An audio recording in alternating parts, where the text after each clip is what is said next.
Muy buenos días, estimada comunidad de la Escuela de Derecho Javier Pérez de Cuéllar de la Universidad Norbert Wiener.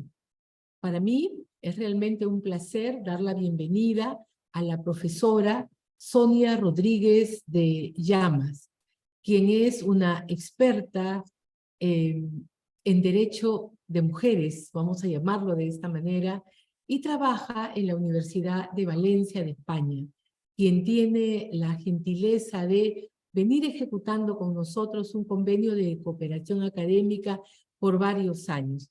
Hoy en día, la profesora Sonia Rodríguez, quien es doctora en Derecho por la Universidad de Valencia y es la jefe de iniciativas frente a la violencia machista, es también profesora titular de investigación en dicha casa de estudios. Hoy la tenemos con nosotros para hablar de un tema realmente gravitante, cuál es la revisión de los principios de la mediación familiar, tema que también en nuestro país es de relevante actualidad, por cuanto el segundo motivo por el cual se llenan las cortes de casos son por temas familiares, es decir que no tenemos esta etapa de conciliación o de la mediación para poder solucionar los miles de casos que tenemos en reclamo de materia familiar. Como dato, profesora Rodríguez, comentarle que conforme a un estudio de la Defensoría del año 2017, la mayoría de los casos por los cuales se va al Poder Judicial es para el pago de alimentos. Y el pago de alimentos suele ser menor a 500 soles, es decir, una pensión mensual de unos 120, 130 dólares. Esos son los casos que mayormente van a inundar nuestro sistema judicial. También que la gran mayoría de los demandantes suelen ser mujeres y que además suelen ser mujeres que son cabeza de hogar y que por dedicarse a los hijos no suelen desempeñar otro tipo de tarea. Entonces, en el Perú, cuando estamos hablando de temas familiares, vemos que tiene rostro de mujer y tiene rostro de mujer pobre y vemos de que es esta mujer que está siendo golpeada por la vida y por el sistema, no puede lograr una conciliación a través de la mediación, sino que tiene que irse al sistema constitucional de controversias en el cual los procesos tardan demasiado. Y en temas alimentarios, la situación es bastante complicada. Muchísimas gracias, profesora Rodríguez. Le presento mis excusas porque voy a tener que retirarme, pero se queda con usted el profesor Bruno Lahoz, quien es coordinador de la Escuela de Derecho, y luego yo con mucho placer veré el video de la conferencia. Muy buenos días y a todos los alumnos, por favor, disfruten de la charla magistral. Permiso. Muy bien, agradecemos a la decana de la Facultad de Derecho y Ciencias Políticas, a la doctora Delia Muñoz, y una vez más agradecemos la presencia de la doctora Sonia Rodríguez de Llamas. Vamos a recordarles a todos los que recién se están conectando de qué trata estas videoconferencias internacionales. Estamos en un convenio con la Universidad de Valencia y en ese marco, la doctora que ha venido invitada el día de hoy va a tratar el tema de la revisión de los principios de la mediación familiar. Vamos a dar inicio a este espacio y luego al final daremos un espacio también para las preguntas. Con ustedes la doctora Sonia Rodríguez. Adelante.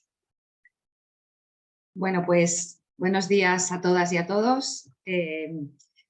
Mis primeras palabras tienen que ser de agradecimiento a la invitación cursada en el marco del convenio de colaboración entre nuestras universidades que generan, bueno, pues estos foros de conocimiento mutuo y de compartir experiencias que creo que a todos y a todas nos enriquecen en materias como la introducción. Debo agradecer la introducción que ha efectuado la profesora Delia Muñoz, porque me parece que es muy acertado, ¿no? Es un poco en la línea que voy a plantear la exposición que tiene que ver con la visión de la mediación familiar en España desde sus orígenes hasta los retos que plantea a fecha de hoy, sobre todo viendo la evolución y los avances que en esta materia se han producido, de forma que podamos, bueno, pues, por un lado, aprender de las novedades que se van introduciendo,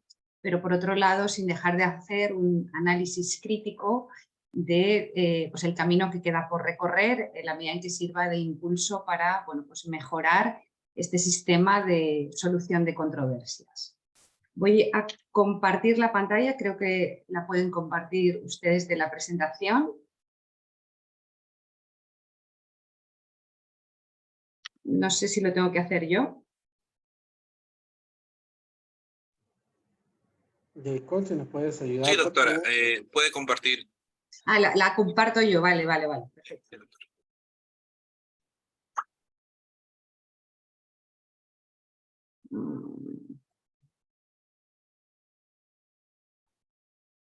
Vale. ¿Se ve bien? Sí, doctora, se ve bien. Sí, perfecto. Muy bien, pues vamos allá. Bueno, en primer lugar, el inicio un poco, quiero hacer un recorrido acerca de cuál es la situación de la institución de la mediación como sistema alternativo de resolución de conflictos en España. Y bueno, para darles cuenta de que es por primera vez en una ley en el año 2005 en la que se introduce una modificación tanto en el Código Civil como en la Ley de Enjuiciamiento Civil en materia de separación y divorcio, en la que en una disposición transitoria de esta norma se ordena al Gobierno que lleve a cabo, que redacte un proyecto de ley sobre mediación que esté basada en los principios establecidos en la Unión Europea sobre la mediación y, en todo caso, que deberá recoger los principios de voluntariedad, imparcialidad, neutralidad y confidencialidad, así como el respeto a los servicios de mediación que se habían creado por las comunidades autónomas. Luego me referiré un poco a al ámbito compartido de la regulación legal de la mediación familiar en España, porque por un lado tenemos una ley nacional, que es una ley marco que regula la mediación como institución general, que convive a su vez con un montón de leyes de mediación específicas que son propias de cada una de las comunidades autónomas que conforman el Estado de España. ¿Y por qué se ordena al Gobierno que lleve a cabo una norma que regule la mediación familiar en España? Pues por el hecho de que, entre otras circunstancias, el hecho de que España forme parte de la Unión Europea le obliga a adaptar la regulación nacional a las directivas europeas que, para homogeneizar determinados ámbitos legislativos de los distintos estados de la Unión, debemos llevar a cabo. En concreto, se trata de la Directiva 52/2008 de 21 de mayo sobre ciertos aspectos de la mediación en asuntos civiles y mercantiles, la norma que obliga a todos los estados de la Unión Europea a que legislen en materia de mediación civil y mercantil, desde una perspectiva, como pueden ver, bastante más amplia que la mediación estrictamente familiar. Ese mandato conferido al Estado español de adaptación de la normativa española a los postulados de la directiva concluía en el mes de mayo de 2011. Y pese a ello, en España no se había redactado una norma que regulara la mediación. Finalmente, al año siguiente, en el año 2012, a través de la Ley 5/2012 de 6 de julio de mediación en asuntos civiles y mercantiles, cuando a nivel estatal se regula la mediación. Esta norma, como digo, que es aplicable en todo el Estado español, regula la mediación, como luego veremos, pero de una forma relativamente esquemática. Es decir, podemos decir que se trata de una norma marco en la que se define qué es la mediación, se indican cuáles son sus principios rectores y el proceso de mediación como proceso acotado en el tiempo con un principio y un fin, así como las obligaciones tanto de las personas mediadoras como de las personas que someten sus controversias a mediación. Como digo, esta norma estatal del año 2012 convive con otras normas que de ámbito sectorial y territorial más concreto para cada una de las comunidades autónomas, ya desde el año 2001 se habían ido promulgando en las distintas comunidades. Como ven, advierto en esta diapositiva que cuando hablamos de que conviven tanto el nivel estatal con el nivel autonómico de la mediación familiar, y en concreto cuando me refiero al nivel autonómico hago referencia a leyes de segunda generación. ¿Qué quiero decir con esto? Pues que esas 4 leyes que ustedes pueden ver enunciadas, que hacen referencia a la Comunidad Autónoma de Cataluña, Cantabria, Castilla-La Mancha y la Comunidad Valenciana, son leyes que sustituyen a otras leyes previas que ya se habían dictado en el ámbito de la mediación familiar. Es decir, que realmente el impulso de la mediación familiar en España se lo debemos en primer lugar a las comunidades autónomas que dentro de sus ámbitos competenciales habían dictado normas que regulaban la mediación familiar en sus distintos territorios, y luego viene esa ley estatal en el año 2012 a intentar homogeneizar todos los principios y todos los procesos de mediación conforme estaban regulados en estas normas autonómicas. Veremos luego cuáles son, si dijéramos, los puntos más novedosos o los cambios que introducen estas normas respecto de la legislación anterior. Como digo, me refiero a estas 4 normas, si bien deben tener presente que no son las únicas que existen a nivel autonómico. Todas las comunidades autónomas, a excepción de 2, tienen ley de mediación familiar o de mediación en el ámbito de derecho privado, y estas son, como digo, las segundas normas que han sustituido a otras que tenían un origen más antiguo, y por tanto, como digo, estas normas avanzan respecto del concepto y de los principios de mediación tal y como estaban configurados en un primer momento. En España, tal y como se encuentra regulada la mediación se configura como, obviamente, dentro de los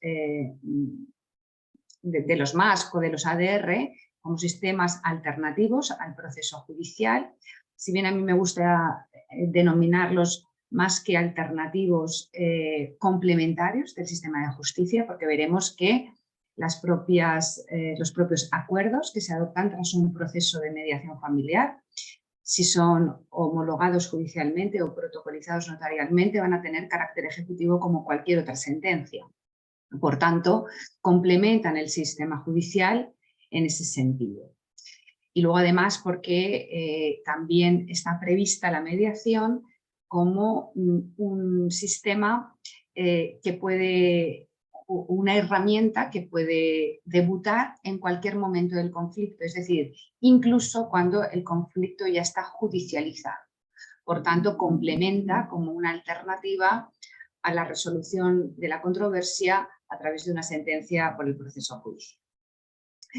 Como digo, tendríamos estos 2 grandes sistemas o recursos para la solución de los conflictos, el habitual y el tradicional, que es el recurso a los tribunales de justicia, regulado en la Ley de Enjuiciamiento Civil, es una ley del año 2000. Como ven, es el sistema general en el que los conflictos van a ser resueltos por un juez que está predeterminado por la ley, si bien como la mayoría de las normas de carácter procesal son normas rituarias en las que se establecen procedimientos estandarizados que tienen un alto grado de rigidez a la hora de evaluar o de defender los conflictos por cada una de las partes. Ese carácter rígido, junto con la gran cantidad de afluencia de procesos judiciales en los tribunales de justicia, hace que la solución a través de una sentencia se demore muchísimo en el tiempo. Por ejemplo, en la ciudad de Valencia, el plazo medio para la solución de un proceso de familia en primera instancia se encuentra en torno a entre los 18 y los 24 meses en primera instancia. Por lo tanto, es evidente que no se está ofreciendo en esas condiciones un acceso a la tutela judicial efectiva a los ciudadanos y ciudadanas. Igualmente, este proceso se caracteriza por ser un proceso público, siendo la labor del juez una labor muy directiva del procedimiento y en la que las partes, que son las que tienen el conflicto, los sujetos, tienen una intervención muy limitada en el procedimiento. Se aplican las normas a los debates que plantean desde una perspectiva procesal y un planteamiento sustantivo los letrados y las letradas, pero las propias partes del procedimiento, quienes son las personas que tienen los conflictos de familia, su intervención es muy puntual. Y por último, otra de las características del proceso judicial frente al proceso de mediación es la dificultad inicial para determinar el coste de estos procedimientos, porque no se sabe el alcance de las instancias hasta dónde vayan. Frente a esas características esenciales del proceso civil y del proceso judicial, se plantea la mediación como un sistema, un proceso que es voluntario, que es compatible con un sistema judicial, con un proceso judicial, y en el que, a diferencia de la predeterminación del juez por la norma, van a ser las propias partes en conflicto quienes elijan a la persona mediadora, o bien al centro de mediación que designará una persona mediadora, o bien directamente a la persona mediadora, en cuyo procedimiento se va a caracterizar por la agilidad y por la flexibilidad para adecuarse a las necesidades de las partes. Otra de las ventajas de la mediación, tal y como se encuentra configurada en nuestro ordenamiento, es la privacidad. En concreto, esto en los conflictos familiares es un aspecto especialmente interesante en la medida en que en muchas ocasiones no es visto con agrado por las partes que se aireen los conflictos familiares en un proceso judicial. También la confidencialidad de todo lo que ocurre en el proceso de mediación, así como la neutralidad y la imparcialidad que deben regir el trabajo de las personas mediadoras, hacen atractivo este medio de solución de controversias, en concreto en los conflictos familiares, con una intervención muy activa de las personas que están sometidas al proceso de mediación y con una posibilidad de determinar el coste de su procedimiento con muchísima mayor precisión de lo que supone un procedimiento judicial. Estos serían, a grandes rasgos, los paralelismos y las diferencias que encontramos entre el proceso judicial, tal y como se encuentra establecido en nuestro ordenamiento, y la mediación regulada a nivel nacional. Si tenemos que descender al concepto de mediación, en la ley estatal se dice que por mediación se entiende aquel medio de solución de controversias, es decir, lo primero es que debemos tener un conflicto. Luego veremos qué tipos de conflictos son los que son susceptibles de ser sometidos a mediación. Y continúa la norma diciendo que es medio de solución de controversias cualquiera que sea su denominación. En este sentido viene al caso un poco hacer un apunte acerca de que la regulación de lo que es la mediación en España tendría su paralelismo con la conciliación que tienen ustedes en Perú. Da igual que le llamemos mediación, que le llamemos conciliación, siempre y cuando tengamos una vía de solución alternativa a un conflicto en el que las partes intenten alcanzar por sí mismas un acuerdo con la intervención de un profesional, el conciliador o el mediador, y siempre y cuando lo hagan voluntariamente, nos encontraremos ante esta herramienta para la solución de los conflictos. Insisto en el carácter complementario a la vía judicial, puesto que en el ordenamiento español se regula tanto la mediación intrajudicial como la mediación extrajudicial. La mediación intrajudicial es aquella que se lleva a cabo una vez se ha iniciado el procedimiento judicial, en el que, bueno, pues por indicación del juez o de cualquier parte que intervenga en el procedimiento, las partes pueden acordar suspender ese procedimiento judicial y someterse a un proceso de mediación. Si finalmente no llegan a un acuerdo o solo llegan parcialmente a un acuerdo, se alzará la suspensión del procedimiento judicial, continuando con aquellas partes del conflicto que todavía continúen subsistiendo. Partiendo de este concepto de mediación, quisiera ahora hablarles de qué conflictos son mediables. Y aquí yo creo que en España es son fácilmente identificables tres fases. Un primer momento, cuando se empiezan a promulgar las leyes autonómicas de mediación familiar, son leyes que se refieren estrictamente a conflictos conyugales, es decir, aquellos que se derivan de la separación y el divorcio.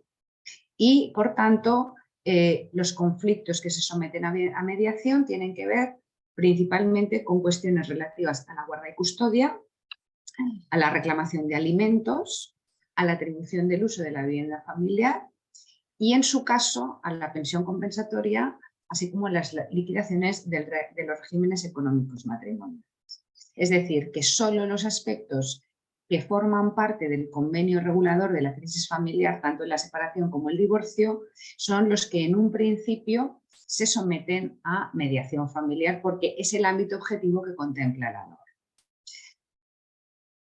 Continuamos con una segunda fase que, más allá del conflicto conyugal, extiende la posibilidad de la mediación a los conflictos familiares en un sentido más amplio.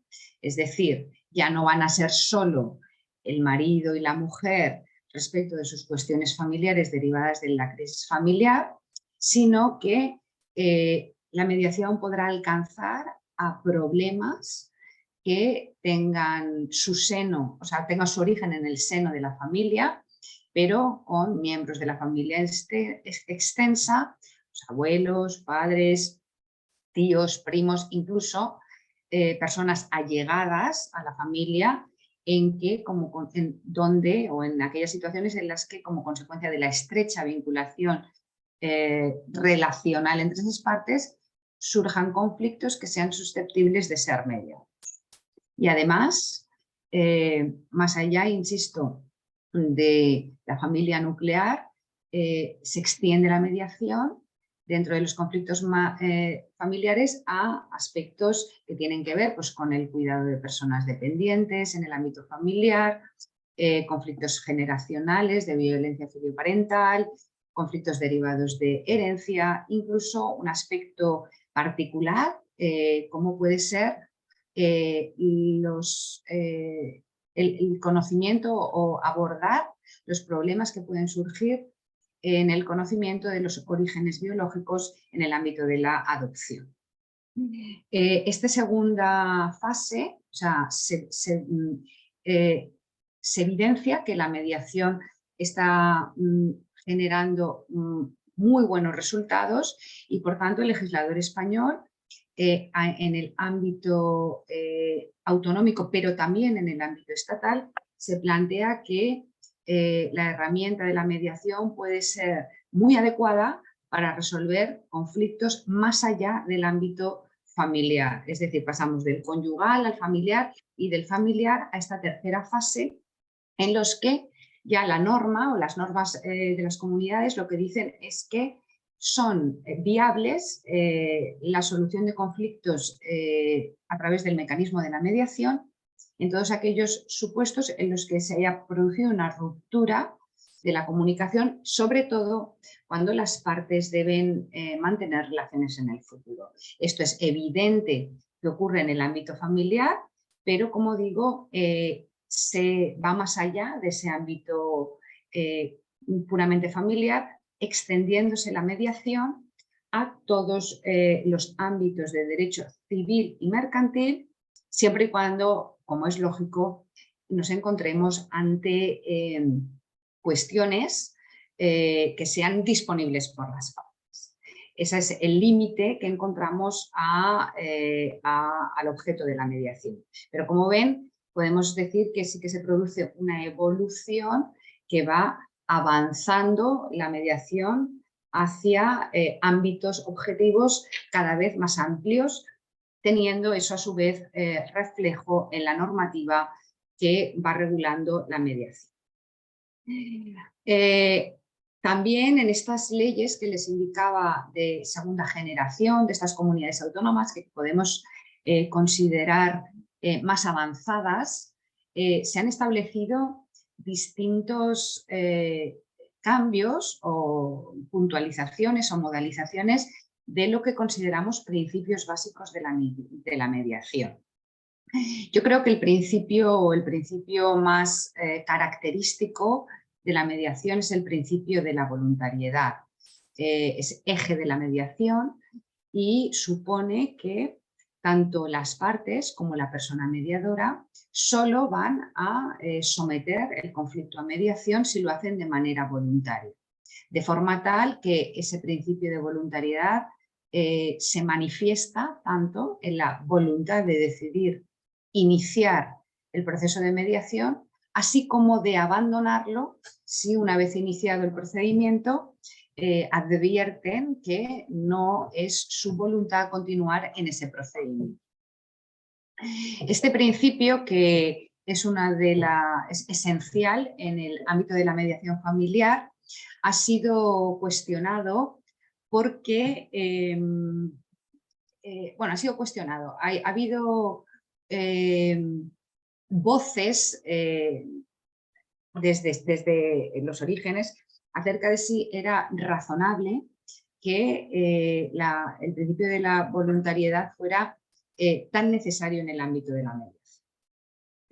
En principio, en el ámbito de la Unión Europea, la Directiva Europea del año 2008, que obliga a España y al resto de países de la Unión a legislar sobre mediación sobre la base del principio de voluntariedad, es revisada cada 5 años esa directiva. Esa directiva, en una de estas revisiones, la revisión que se realizó en el año 2017, pone de manifiesto que hay bastantes dificultades en los distintos países de la Unión en una implantación eficaz de la mediación más allá de los asuntos transfronterizos. Y las dificultades que se advierten en la implantación de la mediación tienen que ver principalmente con lo que desde la Unión Europea se identifica con una falta de cultura de la mediación en los Estados miembros. Porque los jueces no suelen y desconocen esta institución y no suelen invitar a las partes a asistir a mediación del mismo modo que los distintos profesionales que intervienen en la administración de justicia no abogan por este método de solución de conflictos. En esa recomendación del Parlamento Europeo se apuntan algunas propuestas para intentar que la mediación se consolide con mayor fuerza en nuestros ordenamientos jurídicos, y entre esas propuestas está, por ejemplo, el exigir a las partes que declaren en sus demandas ante los órganos jurisdiccionales que han intentado la mediación con carácter previo al planteamiento de la demanda.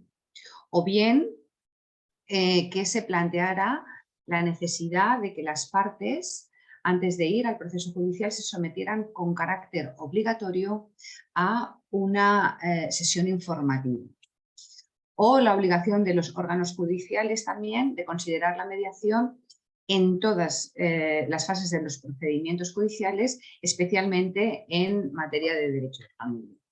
Esto que son propuestas que se lanzan al aire para que coja el guante los distintos estados que están implantando la mediación, ha sido introducida en el año 2020 en el ordenamiento jurídico español, a través de dos vías. La primera es la posibilidad de que antes del inicio de los procedimientos judiciales se promueva el uso de la mediación, incorporándolo tanto en los acuerdos prematrimoniales que pueden firmar las partes, como en los convenios reguladores o los planes de parentalidad, una vez se ha iniciado la crisis familiar. Es decir, si las partes en un convenio regulador o en un contrato prematrimonial acuerdan que sus diferencias serán sometidas a un proceso de mediación, es obligatorio que esas partes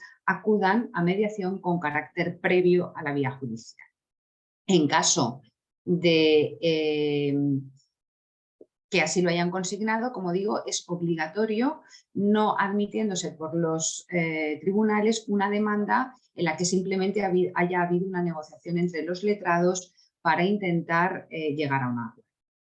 Pero es que también, y yo creo que esto es lo más novedoso, es que una vez que se ha iniciado el procedimiento judicial, la autoridad judicial, es decir, el juez o magistrado, de oficio, bien a petición de cualquiera de las partes que intervienen en los procedimientos o de cualquier profesional, puede obligar a las partes a ir a una sesión informativa sobre mediación. El incumplimiento de la obligación de asistencia, es decir, que una vez que el juez nos ha obligado a ir a una sesión informativa de mediación, y esto, si no se cumple, los propios encargados de llevar a cabo esa sesión informativa deben dar cuenta al juzgado, y teniendo esto posibles consecuencias en cuanto a la imposición de las costas a las partes. Es decir, que se incentiva por lo menos el que las partes acudan a ver qué es esto de la mediación, una sesión informativa en la que nos van a contar, o a las partes les van a contar qué es la mediación, qué posibilidades tiene y cuáles son sus principios informadores. Una vez que ellas hayan asistido a esa sesión informativa, podrán valorar si deciden someter el proceso a mediación. Como digo, otra de las novedades que se introducen en nuestra norma desde el año 2020 es que en esa sesión informativa, más allá de darles información a las partes acerca de los principios de la mediación, así como del proceso de mediación, se va a permitir que las personas mediadoras indaguen un poco acerca del concreto conflicto que afrontan las partes, de forma que hagan un mapeo del problema para que puedan evaluar en esa primera sesión informativa si en ese concreto supuesto va a ser posible la mediación. Junto al principio de voluntariedad, el principio de confidencialidad, más o menos se ha mantenido de forma muy uniforme en la legislación. Simplemente aquí ha cambiado más la interpretación que han hecho los tribunales. En este caso, aquí apunto dos sentencias en las que, como vemos, que en el año 2020 se sanciona en este caso a una letrada por haber aportado información al proceso judicial de la mediación previa que habían realizado las partes, obligando además el tribunal a que se dé cuenta al colegio profesional para que le impongan el correspondiente expediente disciplinario. Es decir, el tema de la confidencialidad se considera que es muy, muy relevante. Quizá, y con esto voy a ir acabando, con independencia de que tenía más cuestiones a tratar, pero veo que el tiempo va tratando. Bueno, yo si tengo más tiempo continúo un poquito más. Pero bueno, quizá yo creo que el tema de la perspectiva de género me parece que es muy, muy importante en el ámbito de la imparcialidad, de la mediación. ¿Por qué es importante? Dice ahora la norma que la persona mediadora ejerce su función con imparcialidad y neutralidad. Estos son dos principios clásicos de el trabajo del mediador, de la persona mediadora. La imparcialidad respecto de las partes y la neutralidad respecto del conflicto que con el que está trabajando. Pero añade ahora nuestra regulación, que además es muy importante la perspectiva de género en el trabajo de los mediadores, para que de este modo puedan garantizar la igualdad entre las partes y sobre todo la protección de las personas y de los colectivos vulnerables. Se está refiriendo ahí también a la introducción de un principio de la protección de la infancia y de la adolescencia en los contextos de conflicto familiar. Entiendo que la perspectiva de género es muy importante porque en los conflictos familiares se pone de manifiesto que los estereotipos de género muchas veces afloran en las sesiones de mediación, aparecen los roles tradicionales que se asignan a las mujeres por el hecho de ser mujeres y a los varones por el hecho de ser hombres, donde el hombre aparece como proveedor de la familia y la mujer aparece con un rol de cuidadora. Retomo un poco la idea que comentaba en la presentación la profesora Delia Muñoz, ¿no? En este sentido, si la persona mediadora no es capaz de advertir que se está trabajando con estereotipos de género en las sesiones de mediación, va a contribuir a que se sigan consolidando las desigualdades entre los roles que adquieren los hombres y las mujeres en el ámbito familiar. Por tanto, como digo, esta formación en perspectiva de género de las personas mediadoras, en las que a través de esas sesiones puedan advertir ciertos desequilibrios, no necesariamente la existencia de violencia de género, porque entiendo que como en la mayoría de los países de Europa y entiendo que también en Perú está absolutamente prohibida la mediación en un contexto de violencia de género por la ley integral en el ámbito español, pero más allá de eso, solo una formación en igualdad y con perspectiva de género permitirán advertir esas múltiples situaciones de conflicto familiar que no tienen su traslación al ámbito de violencia de género y que se quedan ahí subyacentes. Bueno, pues como digo, la apuesta por la perspectiva de género, la formación en perspectiva de género y en derechos de la infancia y de la adolescencia de la mediación, yo creo que es una de las novedades más importantes. Todos los cursos de formación de las personas mediadoras deben incorporar estos conceptos y estas materias como una forma, bueno, pues de lucha frente a la desigualdad y contra la violencia de género, también en el ámbito de los sistemas alternativos de resolución de conflictos, en concreto de la mediación familiar. Con esto, en principio, daría por concluida mi intervención, salvo que quieran que siga contándoles más cosas, que gustosamente los iba haciendo.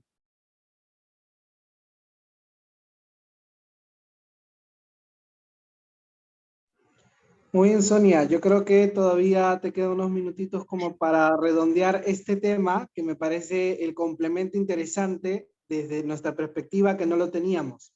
Me parece que podrías redondear esta idea final. Sí, claro que sí.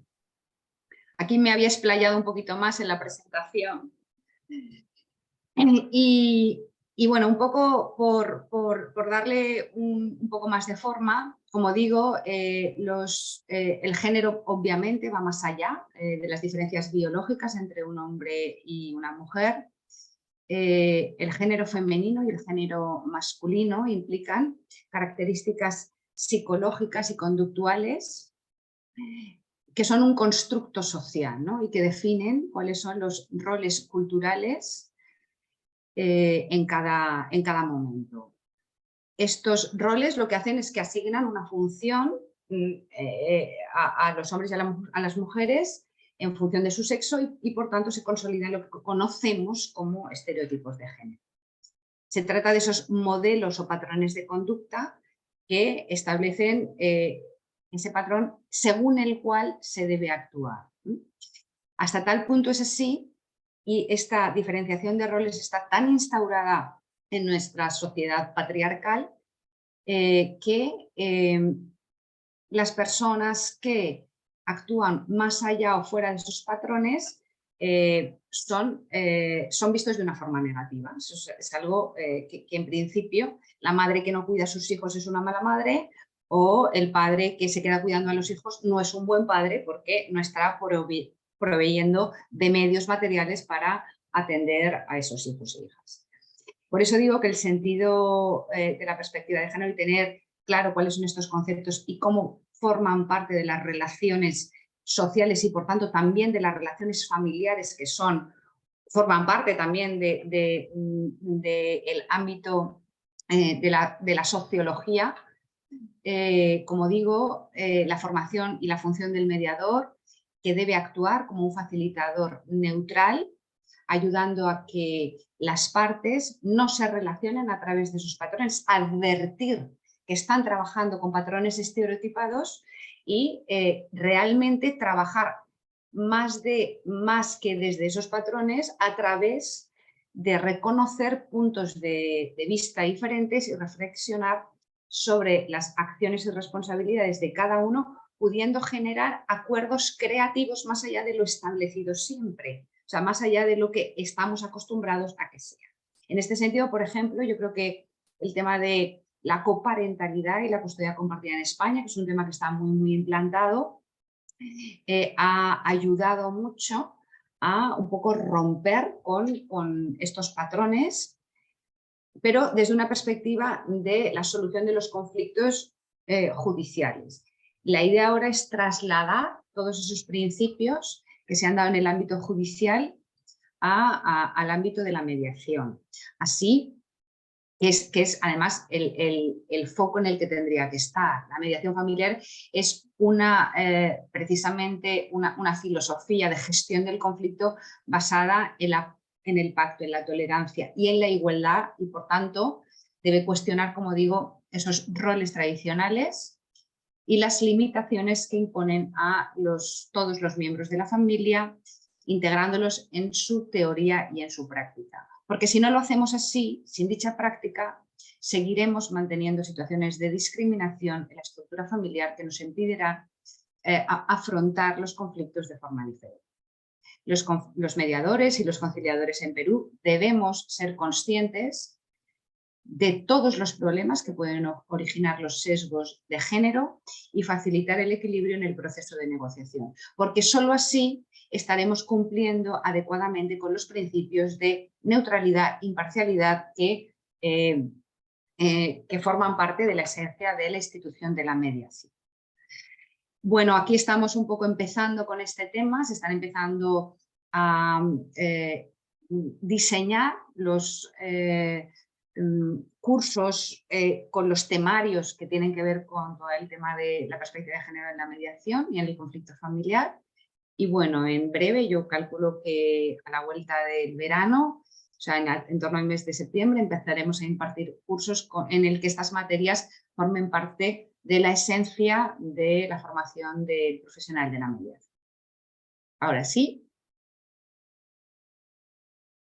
Muy bien, excelente. Gracias, De nada. Sonia, por compartir esta última parte. Ha sido sumamente interesante. Les invitamos a que puedan hacer sus preguntas a los docentes presentes, también a los alumnos. Y mientras que se van animando a las preguntas o lo van dejando, o también lo pueden dejar en el chat interno que tenemos con los alumnos. Me parece esta última parte interesante. Aquí en el Perú nosotros la conciliación extrajudicial tenemos una acreditación para abogados o no, conciliación extrajudicial general, digamos, toda la parte civil, y luego tenemos, ese es el prerequisito para ser conciliador extrajudicial familiar, ¿no? En temas de familia, ¿sí? Dentro de la currícula, es decir, de la malla que nos pide el Ministerio de Justicia para los temas que un conciliador extrafamiliar se tiene que preparar, no había visto el tema de género. Haberlo propuesto ahora, que lo habías dicho, me genera esta pregunta, ¿no? En el tema de la acreditación allá? ¿Es indispensable? ¿Está dentro de su currícula? ¿Recién lo han implementado? Cuéntanos un poquito. Pues mira, en España, para ejercer la profesión de mediación, la norma estatal establece que debe haber una formación en mediación no inferior a 100 horas de formación efectiva, de las cuales el 35% de esa formación tiene que ser práctica. Y hablaba, en principio, la ley estatal habla de conocimientos en psicología, en derecho y luego en cada uno de los aspectos en concretos sectoriales de los que el mediador vaya a intervenir. Es decir, derecho mercantil si va a ser un mediador mercantil, derecho familiar si va a ser un mediador familiar, derecho comunitario si va a ser un mediador en el ámbito comunitario. Es decir, todas esas partes. Y luego hay una serie de materias comunes que todos los mediadores deben conocer, que tienen que ver principalmente con la psicología y con el derecho. Hasta ahora esto no se había hablado de la necesidad de la formación en perspectiva de género para habilitar el título de mediador. Quien lo implementa como obligatorio es la Comunidad Autónoma Catalana. Aquí los catalanes siempre van por delante de todo el resto de las comunidades autónomas. Entonces, promulgaron una ley en el año 2020, una modificación de su ley del 2009, en la que establece que es obligatoria la formación en perspectiva de género y defensa de los colectivos vulnerables. La idea es que al año de haberse publicado la norma, es decir, en el 2021, esa norma se desarrollara con un reglamento en el que se especificaran exactamente qué contenidos, se pormenorizaran, ¿no? Qué contenidos dentro de la perspectiva de género se consideraba importantes que formasen el currículo o la currícula de un mediador.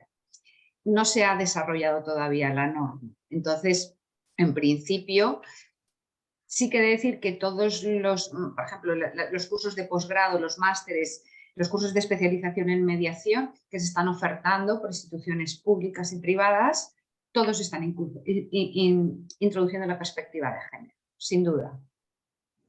Excelente. Hablábamos un poquito también en tu presentación el tema de la mediación, intraproceso y extraproceso, ¿no? Sí. En el tema familiar, en que es tu ámbito, ¿cuál es el límite en el tema del intraproceso y el extraproceso? Pareciera o se da la sensación de que el extraproceso está abriendo un abanico de posibilidades mucho más amplio que el del intraproceso. Bueno, relativamente, o sea, al final, cuando nosotros tenemos conflictos en el ámbito de derecho de familia, de lo que normalmente tenemos ese núcleo de la crisis familiar, de la separación y el divorcio, con todas las medidas, todas las ejecuciones, todo lo que tiene que ver ahí. Ay, la batería se me está agotando. Disculpa un segundo que me quedo sin batería. No te preocupes.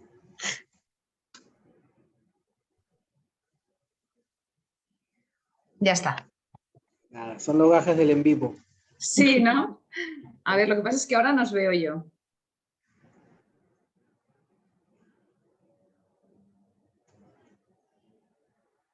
¿Me veis?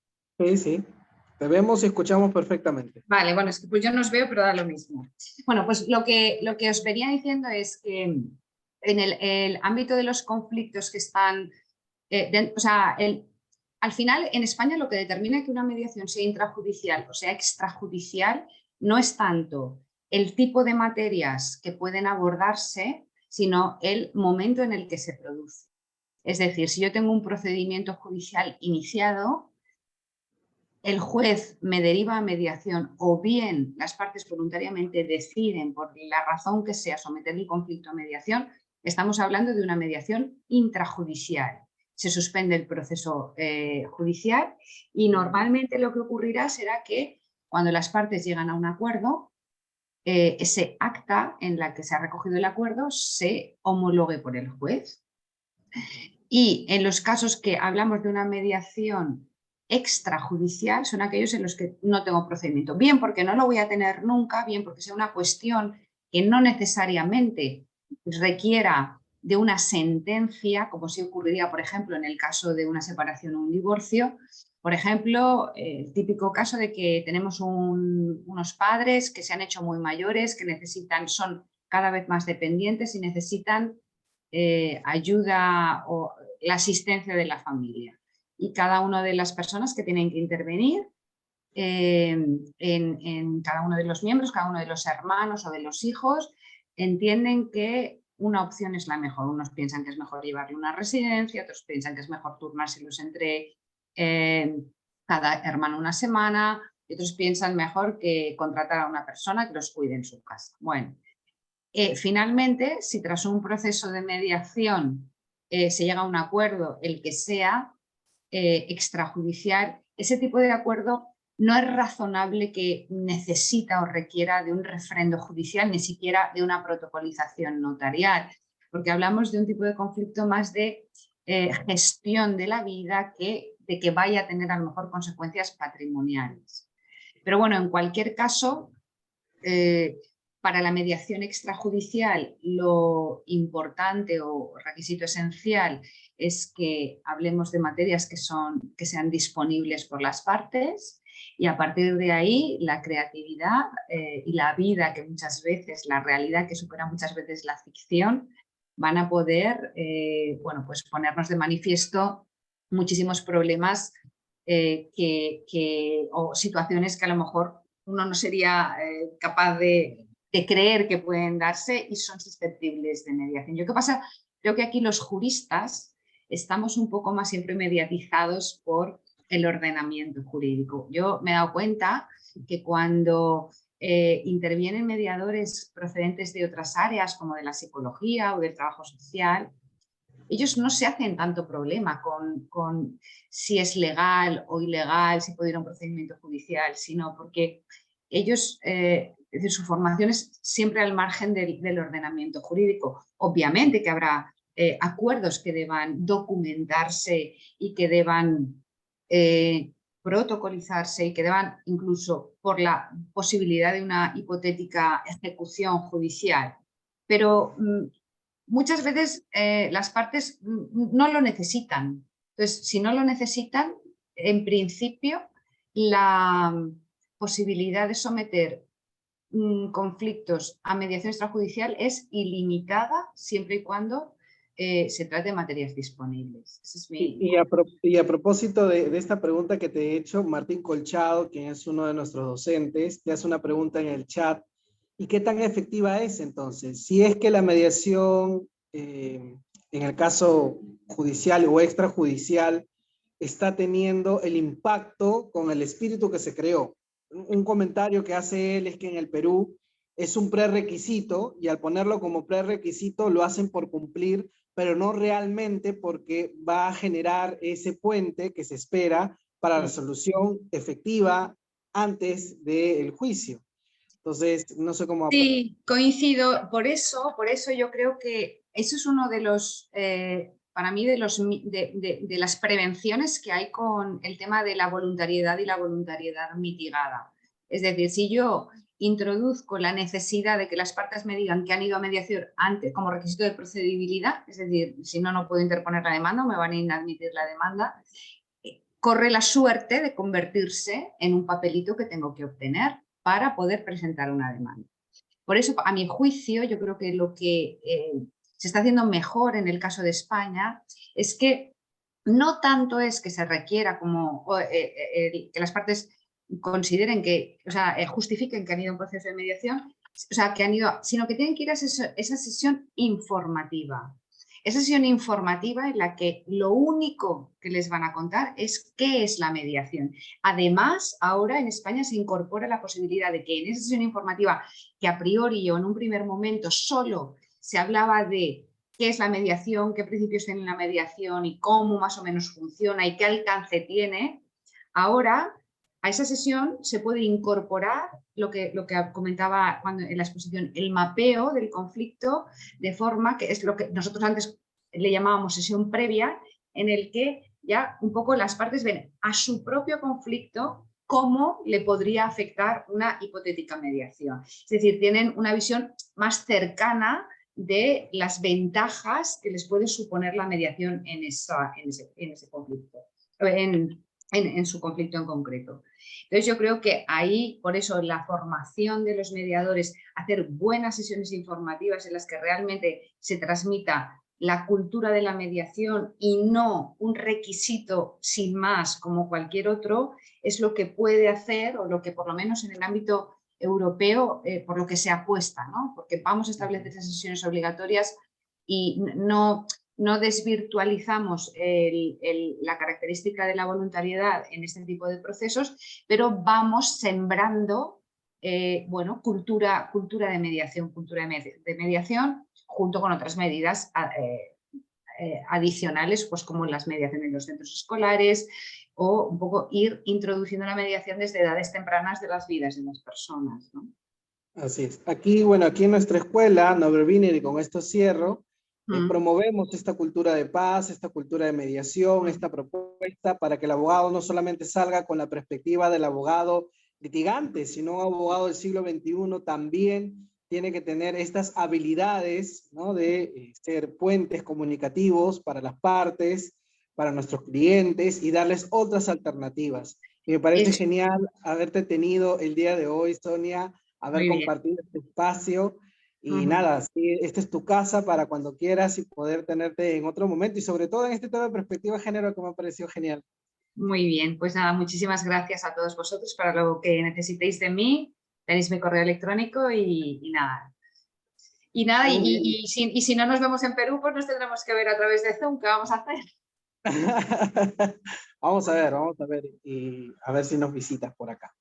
Muy bien, agradecemos a todos los alumnos y docentes que han estado con nosotros esta mañana de videoconferencia internacional.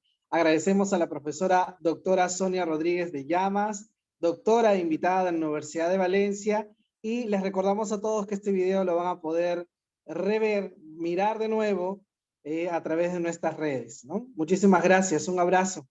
Chau, Gracias chau. a vosotros, que vaya muy bien el día.